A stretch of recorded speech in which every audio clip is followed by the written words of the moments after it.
Queridos, com alegria desejo cumprimentá-los com a paz do Senhor. Amém. Muito obrigado, podeis vos assentar.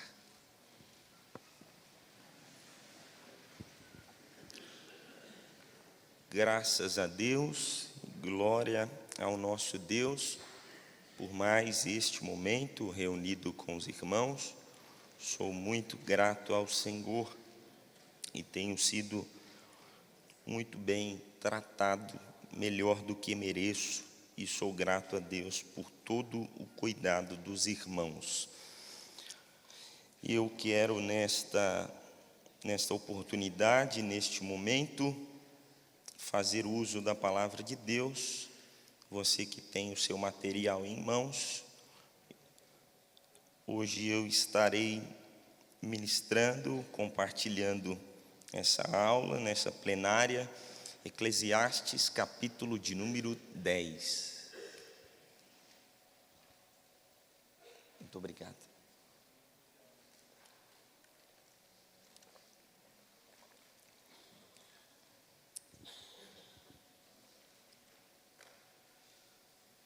Sobre o tema que a mim foi proposto, jovens obreiros dessa geração assembleiana. Nesse primeiro período, eu quero falar sobre um cuidado que não somente os que estão chegando, mas aqueles que já chegaram precisam ter. E para isso quero me basear neste texto de Eclesiastes, capítulo de número 10. Sou grato a Deus em poder cultuar juntamente com o pastor Fernando. Deus o abençoe juntamente com sua esposa, irmã Célia, sua família. Me receberam há 2 meses atrás muito bem e eu me sinto agradecido a Deus pela vida dos senhores. Que alegria poder cultuar junto com os senhores. Eclesiastes, capítulo de número 10 e o seu versículo de número 1. A palavra de Deus nos diz assim: assim como a mosca morta faz exalar mau cheiro e inutilizar o unguento do perfumista, assim é para o famoso em sabedoria e em honra um pouco de estutícia. Outra tradução diz assim: assim como a mosca morta faz exalar mau cheiro e inutiliza o unguento do perfumista, da mesma forma, um pouco de tolice pesa mais do que a sabedoria e a honra.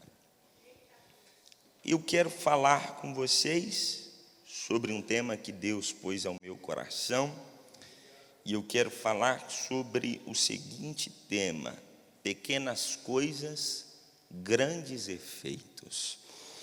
Somente a nível da gente se conectar e também mandar embora todo o cansaço da manhã, olha aí para esse irmão, essa irmã que está do seu lado, e diga para ele ou para ela: cuidado com a mosca.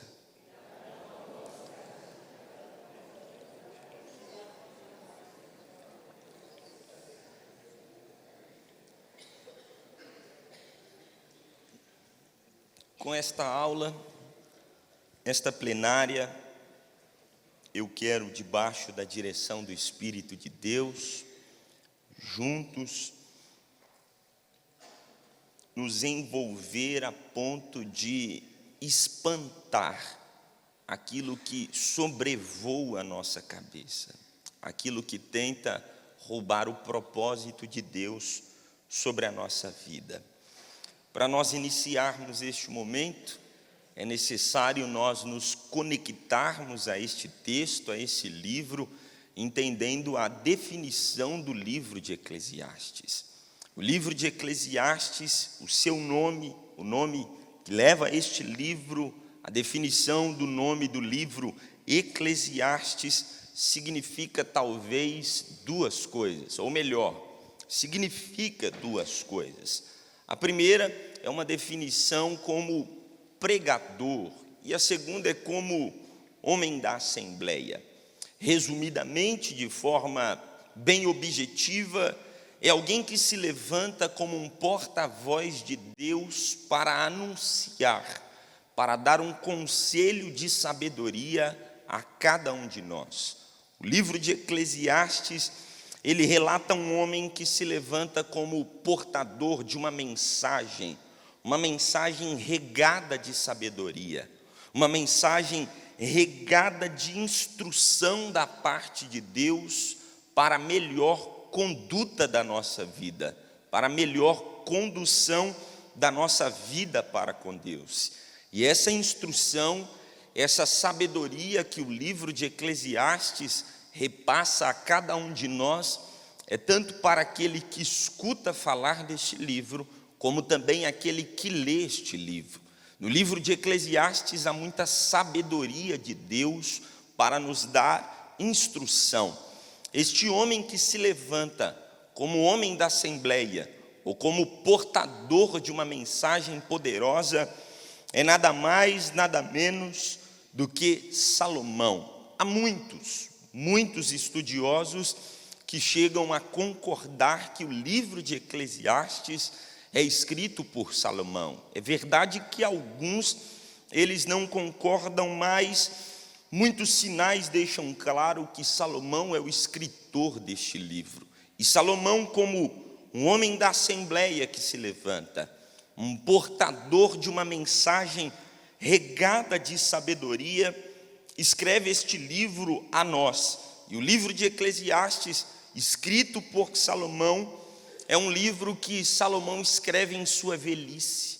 Salomão, quando chega no fim da sua vida, ele faz um balanço da vida. E com o balanço da sua vida, ele escreve o livro de Eclesiastes.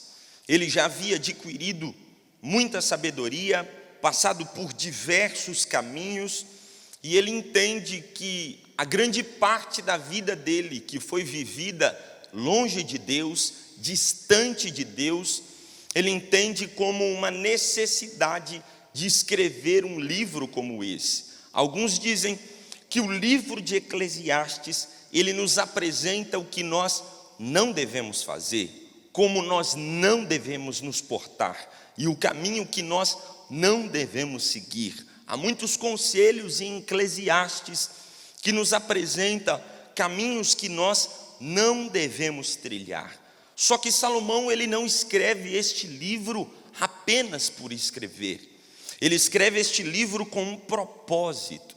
Ele escreve este livro com um direcionamento. Qual é o propósito de Salomão escrever o livro de Eclesiastes? Salomão escreve o livro de Eclesiastes com o propósito de poupar as gerações futuras, com o propósito de, através da experiência que teve, da vida que viveu longe de Deus, poupar as gerações futuras da amargura de aprender pela própria experiência.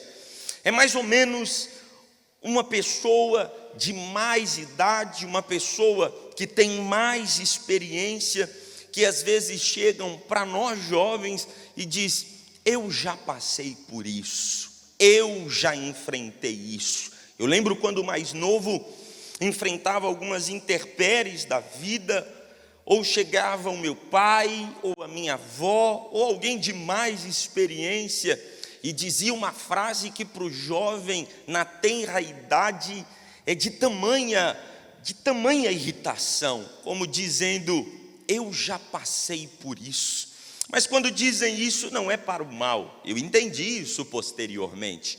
É como uma pessoa que quer nos poupar de algumas dores, porque tem coisas que a gente pode evitar. Minha mãe costuma dizer que existem provas que a gente pega com a mão e tem prova que Deus coloca na nossa mão.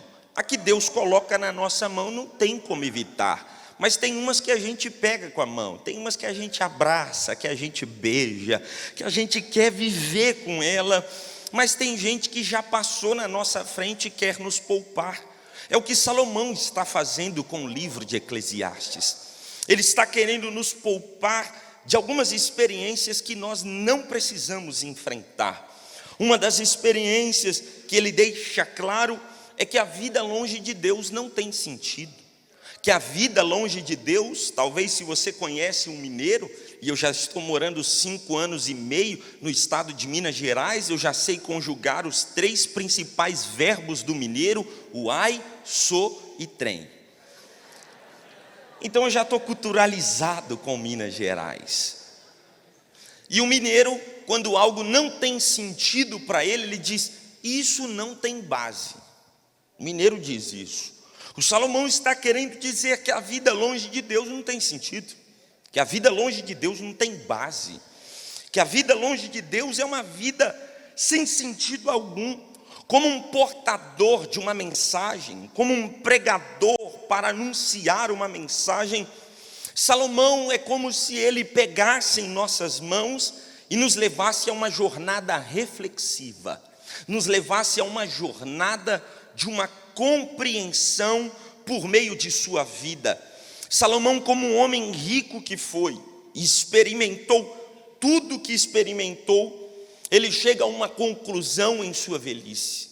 Em sua velhice, Salomão, que pôde desfrutar de tudo, ele chega a uma conclusão. E a conclusão de Salomão é que ele descobriu que os bens, os prazeres, o poder, o prestígio não oferecem qualquer satisfação duradoura, que tudo isso é passageiro, que tudo isso é algo que vai passar. Salomão, ele teve de tudo e, no entanto, a sua vida foi uma vida vazia. E no final de sua vida, ele chega à conclusão e ele apresenta uma palavra que é apresentada por diversas vezes no livro de Eclesiastes. Ao ler o livro de Eclesiastes, você vai perceber que Salomão, ele gostava muito de usar uma palavra, um termo chamado vaidade. A palavra vaidade no livro de Eclesiastes, ela aparece por cerca de 35 vezes. Por 35 vezes Salomão, ele usa a palavra vaidade. Afinal, o que é a palavra vaidade? A definição da palavra vaidade que Salomão tanto usa.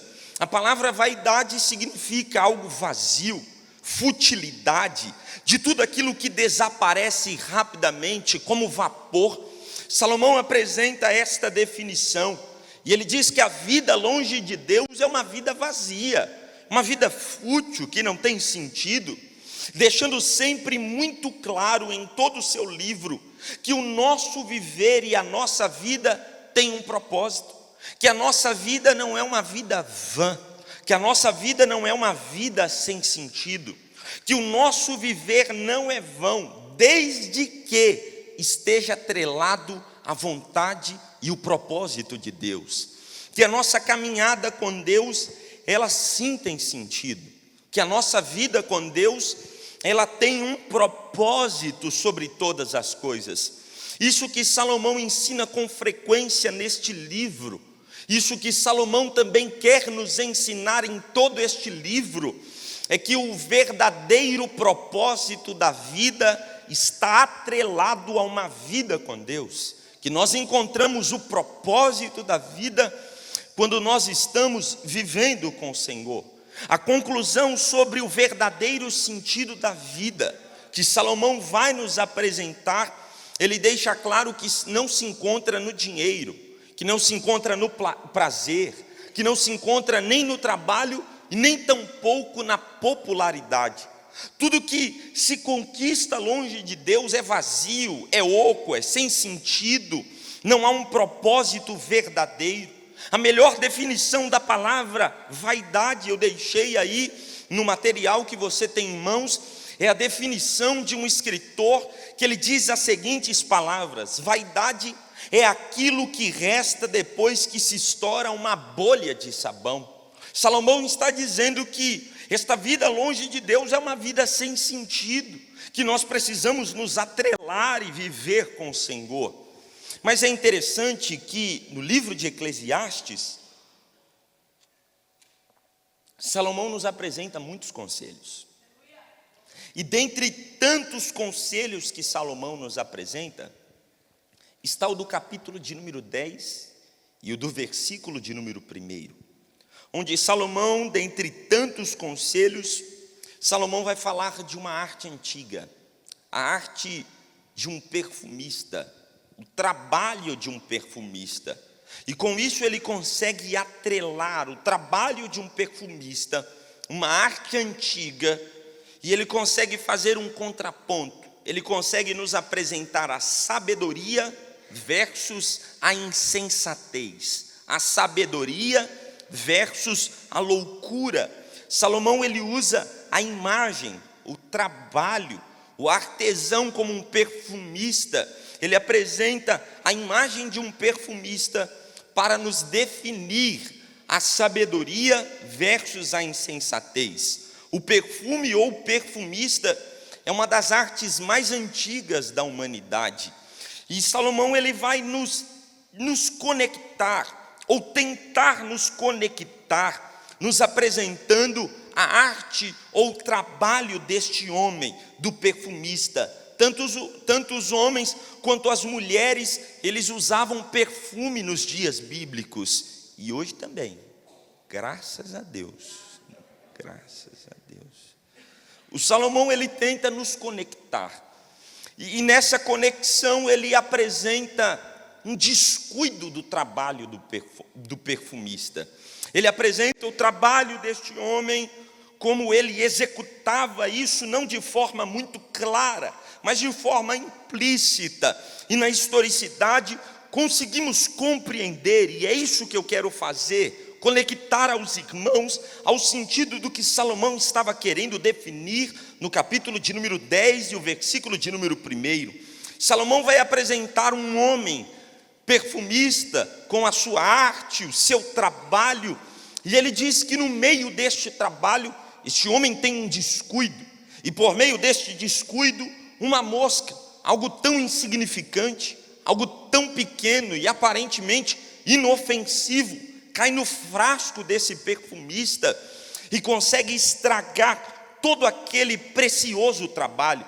É interessante a Bíblia ter registrado isso, porque uma coisa tão pequena como uma mosca cai em algo tão precioso, tão importante, que nos agrada o cheiro, e ela consegue estragar todo esse trabalho, consegue estragar toda essa função que é o trabalho de um perfumista. O texto que lemos fala sobre essa arte antiga em Israel, a do perfumista, e aí você entende como era o processo, como era o trabalho para um perfumista preparar ou ele realizar um perfume, como ele construía.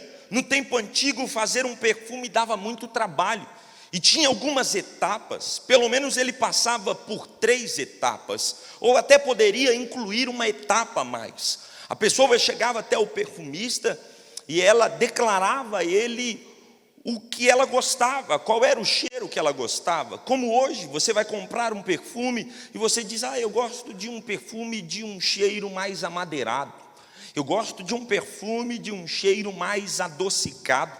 Essa pessoa apresentava isso ao perfumista, e ele começava o processo, as etapas para produzir um perfume. Então, após a pessoa apresentar o seu desejo, a primeira etapa para um perfumista produzir um perfume era ele pegar os extratos do desejo da pessoa. Ele pegava então as especiarias de vários tipos de pétalas e flores, para que ele chegasse ao cheiro desejado dessa pessoa. Esmagava tudo isso, juntava tudo isso e entrava então para a segunda etapa. A segunda etapa era a fusão dos elementos básicos com a mistura do azeite. Ele pegava as pétalas esmagadas e agora misturava no azeite, e isso fundia a segunda etapa. A terceira etapa era o produto final, era a conservação. Ele pegava o perfume, colocava em um frasco, colocava em uma garrafa e deixava em um período de curtição, um período de reserva. O perfume, ele precisava ficar em um certo tempo parado para curtir. E é o que Salomão está apresentando. Salomão está deixando claro a nós, deixando claro a cada um de nós por meio deste texto, tudo isso que venho trazendo a vocês. E aí ele apresenta um cuidado que nós devemos ter, um cuidado que nós devemos salientar diante de nós, o descuido. Porque após esse perfume ser preparado, colocado agora em reserva, dentro de uma garrafa, o perfumista, ele deveria reservá-lo e agora guardar o período de curtição. E nesse período de curtição, onde todos os elementos iriam fazer a sua fusão completa, e na finalidade traria o cheiro que a pessoa desejava, é daí que o texto apresenta um descuido. O texto de Salomão, no capítulo 10, versículo 1, Salomão apresenta um homem que descuida deste período de curtição, e uma mosca entra dentro deste frasco e consegue estragar, a pequena mosca consegue estragar o perfume, a essência, e é sobre isso que eu quero falar com vocês. O cuidado de não estragarmos a essência que recebemos de Deus. O cuidado para não estragarmos aquilo que Deus depositou sobre a nossa vida. Uma mosca, algo tão insignificante em tamanho, Salomão deixa claro que uma pequena coisa consegue estragar algo tão precioso, algo tão poderoso. É interessante a Bíblia ter registrado isso e nos apresentar este registro. Observe o que está por detrás do texto. Salomão está querendo dizer que algo pequeno é poderoso para estragar algo grande, que algo pequeno pode estragar algo tão especial. O que ele quer dizer é que o desagradável acaba com o agradável. Uma pequena coisa, algo tão insignificante. Este é o problema que nós enfrentamos nos dias atuais. E que problema é este que enfrentamos nos dias atuais? Coisas pequenas, insignificantes, estragando a nossa essência. Algo que começa minuciosamente, algo que começa tão pequeno. E quem é que dá atenção a uma mosca morta? Quem é que observa uma mosca morta? Talvez quando você vê uma mosca morta, você nem se importa, ou você deixa de lado. Salomão não está dizendo de um animal grande. Salomão não está falando que um cavalo, que um leão, um cachorro, algo tão grande, estragou algo tão especial como a essência de um perfume. Ele está dizendo que algo pequeno, que algo tão insignificante, que essa mosca consegue estragar uma essência, consegue estragar um perfume. O que ele está querendo dizer é que as pequenas coisas causam grandes efeitos. E esse é o cuidado que nós precisamos ter. E eu vim falar a cada um dos irmãos que aqui estão reunidos, que coisas pequenas podem arruinar coisas grandes de Deus na nossa vida. Não somente aos jovens obreiros que estão sendo erguidos,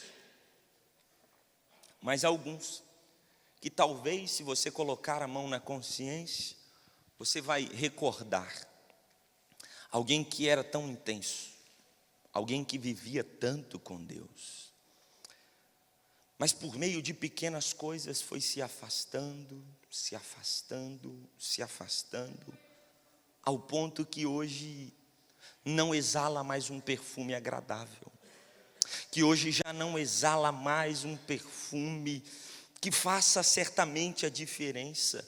O que Salomão quer deixar claro no capítulo 10 e o versículo de número 1 é que um pouco de insensatez, um pouco de loucura pesa mais do que a sabedoria e a honra.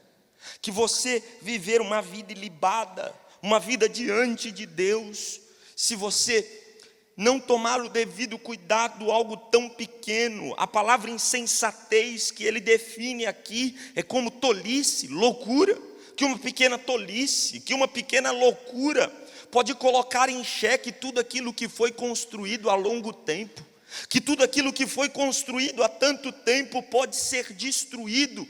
Construímos por longos anos uma vida de honra, uma vida de dignidade, mas uma pequena coisa consegue arruinar algo tão poderoso de Deus na nossa vida. E esse é o cuidado que nós precisamos ter. Essas são as minúcias que nós precisamos tomar o devido cuidado. Porque Satanás, ele quer vir por meio de minúcias. Ele tenta de todas as formas se comparar a um Deus que também é minucioso. Pois o nosso Deus é um Deus de detalhes. Nosso Deus é um Deus minucioso. Quando você ouve a história do povo de Israel, que atravessou o Mar Vermelho, você conhece a história, mas se você parar para ler Êxodo capítulo de número 14, de forma minuciosa, você vai ver o Deus poderoso que nós servimos, minucioso, apresentando essa travessia. Não foi apenas atravessar o Mar Vermelho. Êxodo capítulo 14, o versículo de número 29, diz que Deus fez parede de água à direita, parede de água à esquerda, e que eles atravessaram a pé enxuto. Que Deus não só abriu o Mar Vermelho, mas que Deus lambeu o chão e secou, e eles atravessaram na poeira. Deus é um Deus minucioso, Deus é um Deus de detalhes. O Deus que nós servimos é um Deus que é o Deus que leva em consideração pequenas coisas. É um Deus que olha para minúcias.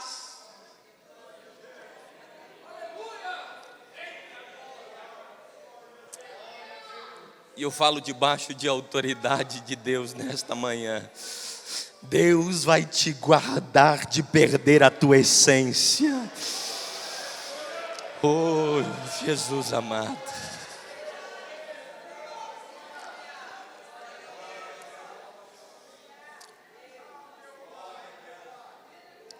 Irmão, quando você vai almoçar numa tarde e uma mosca aparece no almoço, o que você faz?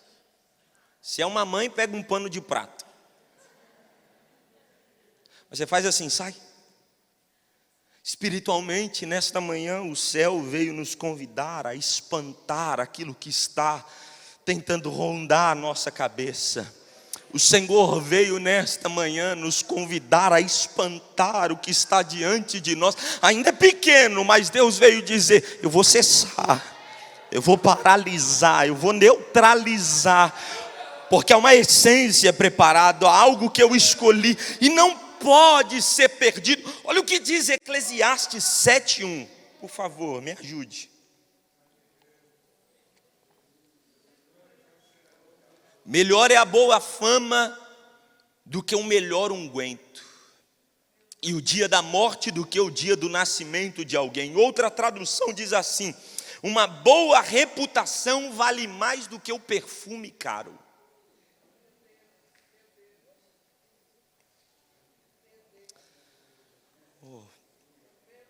O pastor Elias me deu toda a liberdade, eu falo com todo temor. Mas aonde vai levar pessoas querendo chegar a lugares tão longe, anulando a sua essência? A custo do quê? A ponto do quê? É como se Deus nos levantasse como um bom perfume. É como se Deus usasse a nossa vida como um frasco de perfume, em um ambiente onde já foi totalmente exalado perfumes da podridão. Deus te coloca em alguns ambientes e usa a sua vida para dar uma borrifada. Usa a sua vida para mudar o ambiente, para trocar o cheiro do ambiente. Entenda, Deus tem te levado a alguns lugares para que o bom cheiro de Cristo seja borrifado lá naquele ambiente. Deus quer usar a sua vida como um frasco de perfume para mudar o cheiro do ambiente. O Salomão está dizendo: olha, cuidado, nós devemos andar atrelado também com a boa reputação.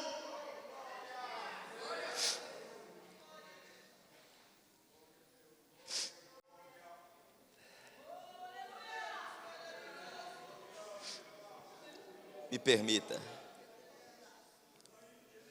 chegue longe, mas chegue muito longe. Mas não perca a sua essência. Não perca aquilo que Deus colocou desde o início sobre a sua vida, porque as investidas do inimigo são como moscas pequenas. Começa de forma minuciosa, e eu até menciono aí, no material que você tem em mãos, nós podemos pegar e educar um filho. E isso eu assisti, não como pai, mas assisti como amigo de amigos. Um pai pode educar um filho por 20 anos, mas às vezes uma minúcia, uma conversa de 5 minutos, uma conversa com um malandro, com um traficante, coloca em xeque tudo aquilo que foi estabelecido. Uma conversa de banheiro, uma conversa de quadra de escola, uma conversa de uma esquina, de um ambiente, consegue levar abaixo toda a boa educação de 20 anos, uma coisa pequena.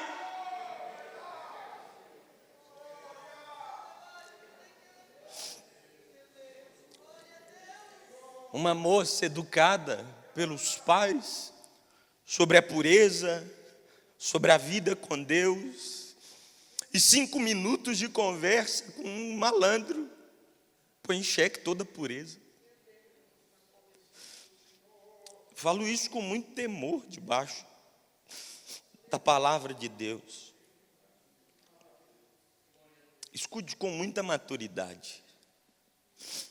Eu lembro que num período de escola, todos os rapazes que eu conviviam com ele, eu redobro, escute com muita maturidade. Todos os rapazes que eu convivia com eles, já tinham perdido a virgindade. E eu era motivo de chacota, zombação. E eles se reuniam de forma muito promíscua. Eles diziam que iam fazer trabalho e lá eles aprontavam. E um dia eles armaram uma para mim. Eu cheguei para fazer um trabalho, disse à minha mãe, fui até a casa do pessoal que iria se reunir. Quando eu cheguei lá, o pessoal não chegava, ninguém aparecia, a avó da menina não estava lá, e de repente, quando essa menina sai do quarto, ela sai nua. Eu saí correndo. Eu só lembrava da minha avó e da minha mãe dizendo, e minha mãe e minha avó eram aquelas do cox. Minha avó já partiu para a glória, mas minha mãe e minha avó sempre dizia, "Cê cuidado, viu? Porque se você for na primeira, você é vovó." E eu lembrava disso com muito temor. Era uma pequena coisa. Talvez ninguém iria saber. Mas só que o Senhor guardou a minha vida. Eu consegui vencer até o casamento. São pequenas coisas, mas Deus é um Deus minucioso. São pequenas coisas, mas Deus é um Deus poderoso.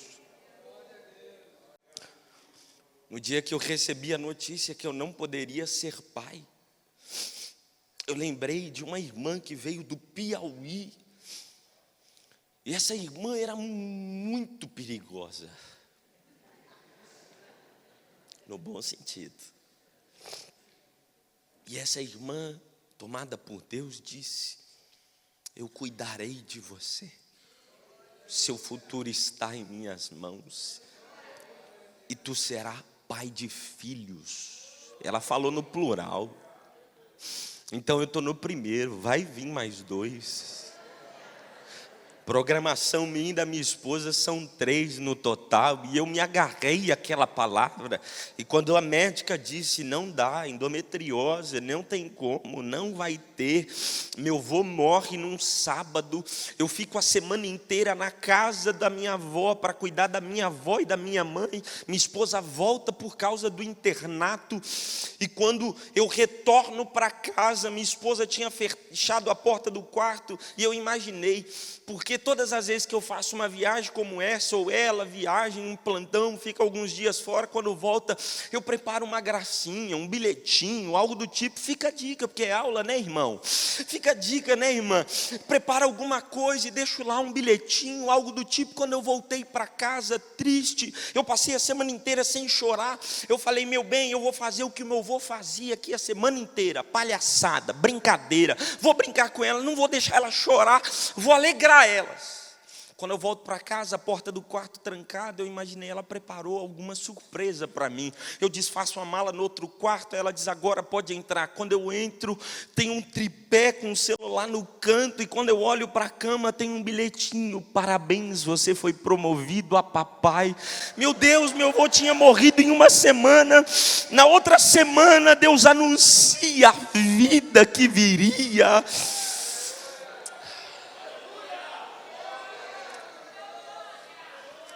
Quando eu falo de minúcias, quando eu falo de essência, eu não posso fugir da vida minha, da minha vida.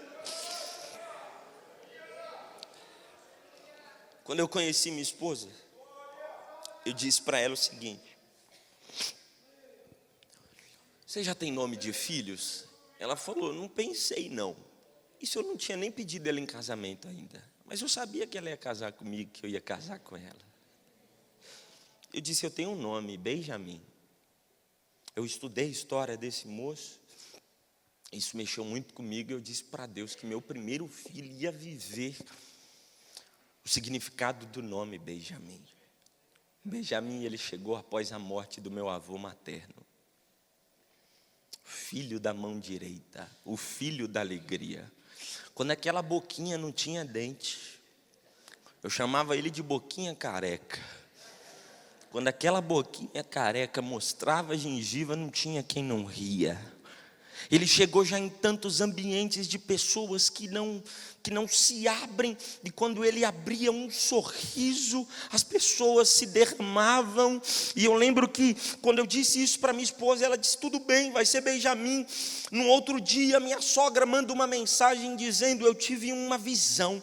Eu estava deitada na cama e de repente entrava um bebezinho, eu não conseguia ver o rosto dele, mas eu só via da testa para cima, minha cama alta, ele colocava as duas mãozinhas na ponta da cama e tentava subir, e uma voz bradava dentro do quarto dizendo, Benjamin.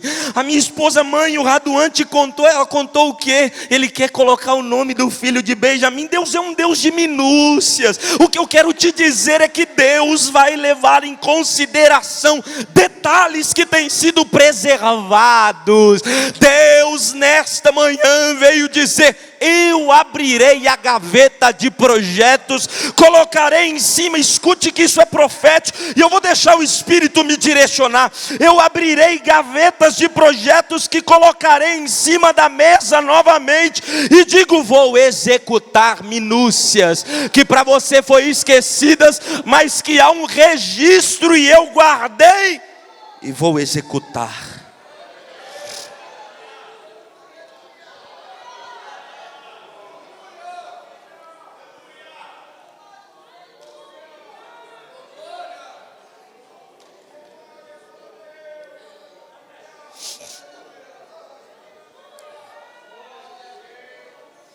Mas eu te faço uma pergunta,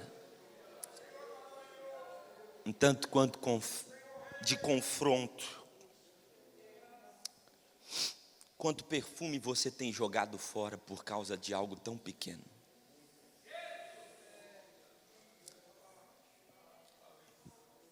Cuidado com as pequenas coisas. Olha aí, eu deixei isso claro. Cuidado com o que você lê.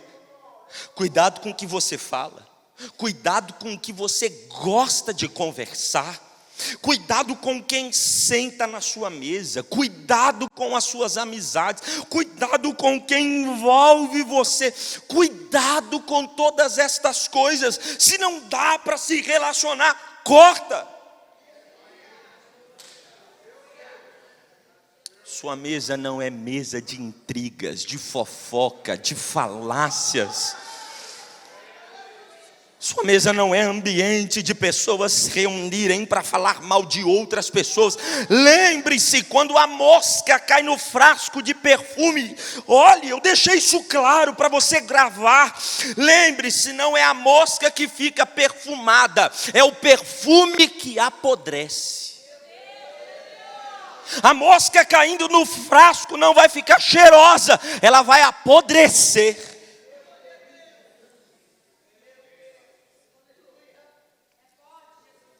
É o pequeno que tenta estragar algo tão grande.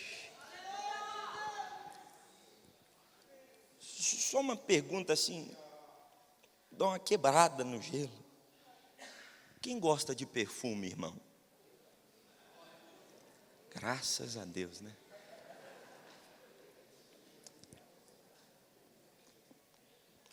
Nós gostamos de cheiros agradáveis. Irmão, é tão bom. Não sei você, obreiro aprovado de Deus, casado. Quando sua esposa toma banho, lava o cabelo e passa assim, fica aquele cheiro lá do Pantene ainda passando com ela. Tresemme e outros aí.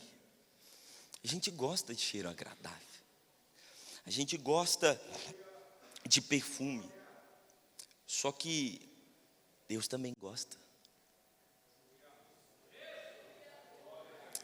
Deus também gosta do bom perfume. Deus também gosta de cheiro agradável. Até o próprio Deus gosta de perfume.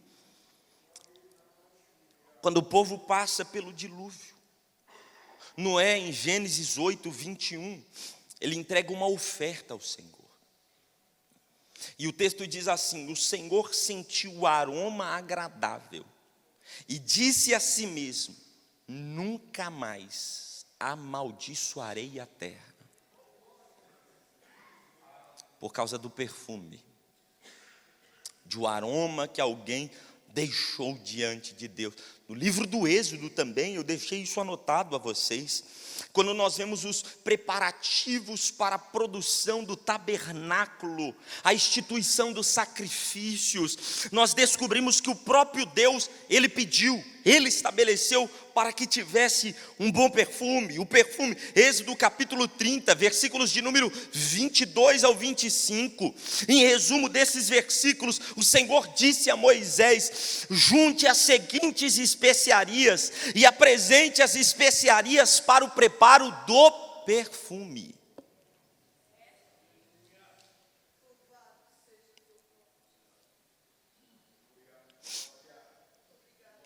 Deus, Ele também estabeleceu o bom perfume na natureza. Quando anoitece, você sente o cheiro de uma dama da noite, algumas flores, algumas rosas. Ele estabeleceu também o bom perfume em árvores, eucalipto e muitas outras. Assim como Deus gosta de perfume, eu deixei isso claro a vocês. Ele pôs o perfume na natureza e também pediu perfume no ambiente do culto ou na entrega do nosso culto. Há pelo menos, eu entendo, 3 tipos de cultos: o nosso culto pessoal, o nosso culto congregacional e o nosso culto familiar. Lembra que a pandemia restabeleceu o culto doméstico novamente? O culto familiar, o que se havia perdido? Porque o ambiente do culto congregacional, se não tomar cuidado, ele se torna diante de nós algo que a gente está acostumado. Se torna para nós algo que, para alguns, não mexe mais. Ele não consegue se envolver mais tanto. Só que nós, como filhos de Deus, somos o bom perfume de Cristo. Paulo disse na sua segunda carta aos Coríntios, o capítulo 2, versículo 15, ele diz assim, ele define isso, né? Para Deus nós somos o aroma de Cristo entre os que estão salvos e os que estão perecendo. Ou seja, nós somos o bom perfume de Cristo. Mas a pergunta é: você ainda tem exalado? Alguém ainda sabe que você é o bom perfume de Cristo? Nos ambientes onde você passa? Salvo engano, Moody disse: de 100 homens que tiverem a oportunidade de ler a Bíblia, um lerá a Bíblia, e 99 lerá o cristão. As pessoas não estão interessadas em saber quem você é. Eles estão interessados em saber o quanto você vive aquilo que você declara ser. As nossas ações, a nossa vida prega muito mais alto, às vezes, do que as nossas palavras. Vou te dar um exemplo. Disse a vocês ontem que eu sou de uma linhagem cristã, de uma família cristã. Meu pai é pastor, minha mãe mulher do coque. Chegou um tempo da minha vida que eu, envolvido com todas as bagunças, essa vida um pouco de zoeira, e um dia minha mãe de cima de casa me viu falando palavrão na rua. E ela falou para mim: eu vi você falando palavrão. Eu disse: eu não. Ela disse: eu vi. Eu falei: não, era meu amigo, que parece comigo. Enfim, minha mãe liberou uma palavra, disse: Deus vai me provar e vai colocar isso na minha mão. Oh Deus, por quê? Falei: então tá bom. Estava na aula de história, o professor odiava palavrão, soltei um palavrão. Sabe quando está aquele momento que é troca de professor? Eu estou de costa para a porta, aquela bagunça, até o professor chegar, o professor põe um... É que nem o Chaves, sabe? Aquele episódio, mas eu também, o professor linguiça, mais ou menos isso. Quando está aquela troca, o professor entra dentro da sala, eu estou de costa, eu estouro um palavrão bem alto. Ele me manda descer, a diretora disse: mas você aqui, eu não sei mais o que eu faço com você, eu te convido a se retirar da escola. Eu disse: não, muito obrigado, eu quero continuar. Ela: não sei o que eu faço com você, quer saber? Segunda-feira, você só entra nessa escola com essa advertência assinada pela mão da sua mãe. E ela colocou o aluno Raduan Isidora na aula do professor de história, falou o tal palavrão e anotou o palavrão lá. Sexta-feira, cheguei em casa, brinquei, baguncei, sábado também, domingo também. Segunda-feira, na hora de ir para a escola, eu joguei o papel na mão da minha mãe: mãe, anota aí rapidinho que eu tenho que ir para a escola, esse papel a senhora tem que assinar, que se a senhora não assinar, eu não entro nessa escola. Bora. Minha mãe: calma. Ela leu, quando ela leu, ela disse: o que eu te falei? Deus ia me provar e colocar a prova na minha mão.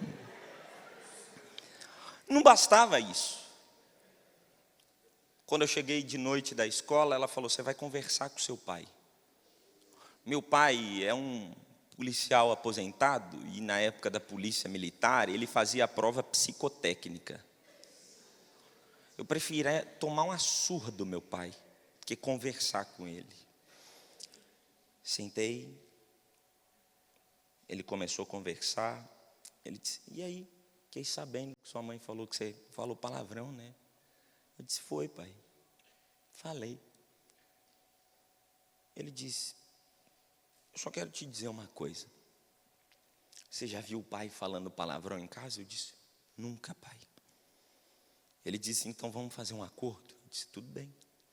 Ele disse: no dia que você me ver falando um palavrão, está liberado falar dentro de casa. Pode falar com sua mãe, pode falar comigo, pode falar com sua irmã. Eu tenho 30 anos. Nunca vi meu pai falando um palavrão. Ele não me bateu, ele não brigou comigo. Ele só falou: no dia que você viu falando, está liberado falar.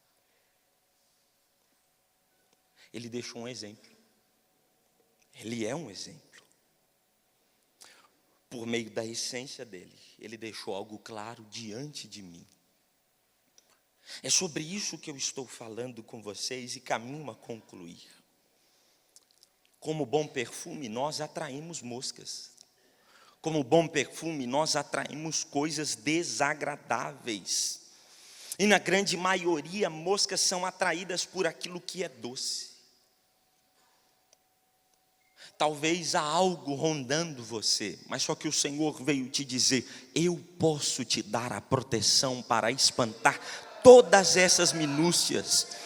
Cuidado com a mosca, cuidado com pequenas coisas, para não prejudicar a essência que Deus estabeleceu em você, para não prejudicar aquilo que Deus colocou diante de você. Eu vim dizer, debaixo de autoridade, pela palavra de Deus, que Deus vai proteger a tua reputação. Há um pastor que diz assim: cuide da sua piedade e eu cuidarei da tua reputação. Cuide da sua vida com Deus, da sua caminhada com Deus, porque as moscas, elas não terão poder de arruinar uma pequena tolice. Deus veio te dizer: eu vou te livrar de alguns caminhos, eu vou te livrar de algumas coisas. Há uma frase, eu finalizo com ela. O escritor diz assim: não se pode considerar um indivíduo seguro enquanto não chegarmos no paraíso de Deus. Posso pedir a colocar de pé, pastor? Se coloque de pé, por gentileza.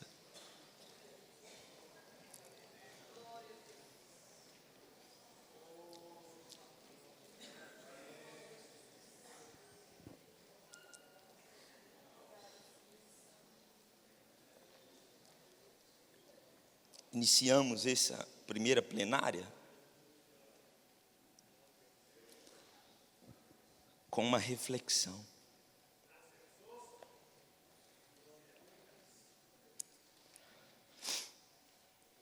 No dia que o pastor me chamou a enviar as minhas aulas, Deus me disse: é isso? Eu disse: oh Deus, isso não. Ele disse: eu preciso restaurar a essência de alguém.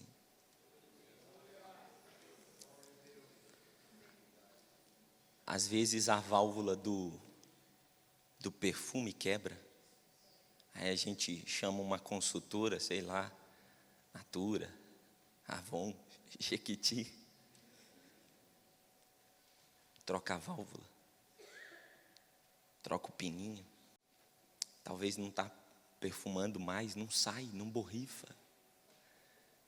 Deus veio te dizer: por misericórdia, eu vou trocar algumas válvulas. Eu vou restabelecer a essência novamente. Deus é um... E foi tão de Deus, pastor Elias, que o senhor me comentou algo aí no pessoal, que foi a certeza para isso. Que Deus é um Deus que restaura e que restabelece a essência novamente. Esse é o Deus que nós servimos.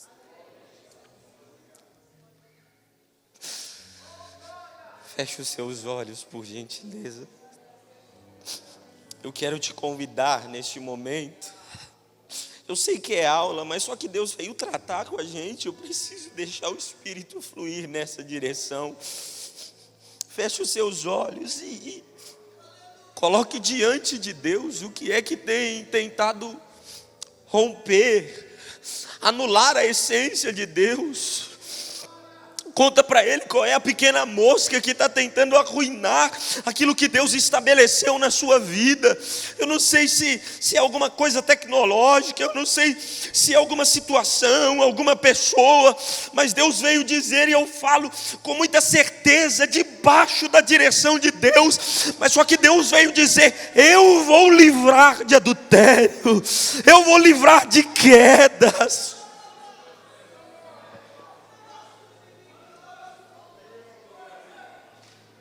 Há livramento de Deus nessa manhã. Há livramento de Deus nesta manhã para a restauração da essência. Deus veio te dizer: vai voltar a exalar, vai voltar a ser exemplo. exemplo. Alguém olhava e dizia: você não é um exemplo para mim. Mas te diz o Senhor: eu vou restaurar esta essência, porque hoje eu vim dizer, eu vim extrair de você o bom perfume. Senhor, olhe para nós nesta manhã, pois nos colocamos diante de Ti e te pedimos, Senhor, a restauração daquilo que somente o Senhor pode fazer, daquilo que somente o Senhor pode estabelecer diante de nós. Senhor, não queremos romper aquilo que o Senhor estabeleceu em nós, mas queremos, Senhor, voltar a exalar. Nos ajude, Senhor, a exalar em casa, nos ajude, Senhor, a exalar na família, nos ajude, Senhor, a exalar nas ruas, a exalar nos ambientes onde nós vivemos, Senhor. Queremos voltar a ser o teu bom perfume. Então nos restaura, nos fortalece.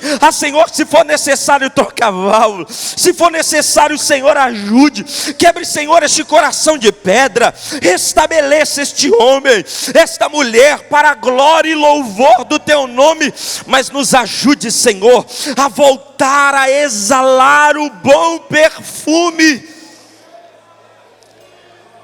Você consegue apertar pelo menos a mão de 2 ou 3 pessoas e dizer: volta a borrifar.